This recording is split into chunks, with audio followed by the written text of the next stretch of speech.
Bonsoir, monsieur. Oui, bonsoir. Mon nom est Richard Pinchot. Je suis de l'arrondissement Montbellu. J'ai un groupe d'intérêt sur les mini-maisons sur Facebook et on a des rencontres régulières. Pour vous donner une idée, on était 100, presque 100 notre dernière rencontre. Donc, on parle quand même d'un groupe important ici à Sherbrooke. Une mini-maison, c'est entre 150 et 500 pieds carrés. Ça coûte entre 30 000 et 75 000 à construire. Une heure suffit pour faire le grand ménage. Ça laisse du temps pour nos activités, les bars, les voyages, les restos. Bref, c'est bon aussi pour l'économie locale. Que ce soit une première maison pour des jeunes ou comme dernière pour des retraités, la mini-maison est une option qui n'est pas faite pour tout le monde, mais que de plus en plus de gens sont intéressés à avoir. Pourquoi est-ce qu'on n'en construit pas? Et là, on rentre dans le merveilleux monde des normes municipales et de l'urbanisme. Il y a une norme qui est à peu près la même partout au Québec qui dit qu'une maison unifamiliale doit avoir une superficie de 730 pieds carrés minimum. J'ai posé la question à quelqu'un dans votre cabinet, M. le maire, et qui m'a dit, j'ai demandé pourquoi cette norme-là existe, c'est qui ça depuis quand, pourquoi. Il m'a répondu probablement parce que ça a toujours été comme ça. On m'a aussi dit que la Ville ne devait pas interférer dans les lois du marché. Or, le marché de la construction neuve est en baisse depuis déjà quelques années et un nombre important, sinon grandissant de Sherbrookeois n'y ont simplement plus accès. Certaines villes, comme Dixville, Lantier ou Saint-Alexis-des-Monts, ont simplement changé le règlement pour permettre la construction de petites maisons, ce qui prouve que c'est d'abord et avant tout une question de volonté politique. Et dans un cas comme Sherbrooke, c'est presque inadmissible qu'au moins un secteur dans le plan d'aménagement ne permette pas ce genre de petites constructions. Si l'administration politique de Sherbrooke se soucie réellement du bien-être des citoyens, elle protégera même un secteur spécifique contre la spéculation.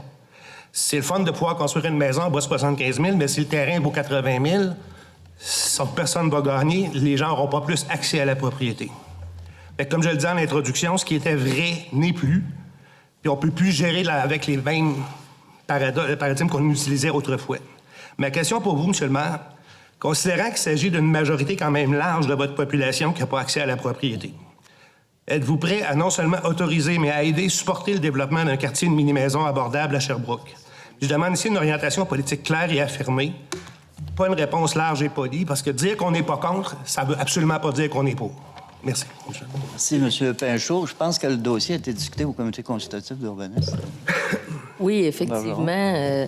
Il y avait même un promoteur, à un moment donné, sous la direction là, de Mme Danielle Gilbert, donc ça fait pas tellement longtemps, qui avait démontré un intérêt. Moi, personnellement, c'était la première fois que j'en entendais parler, mais on a vu d'autres publications. J'avais même donné un article qui était paru dans une revue spécifiquement sur les tiny houses, là, ou les mini-maisons. Et effectivement, là, on m'a mis la puce à l'oreille dernièrement. Donc, c'était probablement par votre entremise qu'il y avait quelqu'un qui se disait intéressé par le fait que la Ville de Sherbrooke puisse peut-être justement statuer éventuellement sur cette possibilité-là. Donc, effectivement, j'ai vérifié avec nos services. Il est vrai que dans les règlements actuels en vigueur, il n'y a pas de dispositions qui le permettent au moment où on se parle, parce que, comme vous l'avez dit, les normes de lotissement des terrains pour des dimensions minimales font en sorte que ce ne serait pas possible sur des terrains standards. Ceci étant dit, dans la refonte non plus, on ne l'a pas prévu. Ce qui est prévu, c'est de reconduire les normes en vigueur. Cependant, effectivement, s'il y avait une demande officielle qui était déposée pour modifier nos règlements en ce sens-là, pour pouvoir le permettre, ce qu'on pourrait faire, c'est effectivement l'intégrer de façon spécifique dans une zone et justement prévoir les dispositions réglementaires pour ce type de maison-là, où on me disait qu'on aurait pu même procéder par PPC-moi. Donc, il y a des outils qu'une ville a à sa disposition pour pouvoir le faire. Il s'agirait qu'on regarde sur l'ensemble du territoire de la ville de Sherbrooke et de statuer où on pourrait le permettre et naturellement ajuster la réglementation pour, comme vous l'avez dit, on ne permettrait pas que ce soit sur des terrains aussi grands que ce sur quoi on construit nos maisons standards parce que ça ne correspondrait pas non plus à la valeur de ce que les gens peuvent se permettre pour l'achat même du terrain. Donc, là, je ne peux pas parler au nom du conseil, mais moi, effectivement, je trouve que c'est quelque chose qui peut peut-être être envisagé compte tenu que l'accès à la propriété, effectivement, devient de plus en plus difficile pour plusieurs citoyens, pas juste à Sherbrooke, mais dans d'autres villes. Et récemment, on a vu un article, justement, je pense que la ville d'Eastman il y aura ce type de développement-là qui sera désormais... Est-ce que c'est... Je me permets de vous corriger. Le Iceman, c'est habitat multigénération, celui que probablement vous avez rencontré. Exact. Ça va être 743 pieds. Ils n'ont pas réussi à faire changer la norme.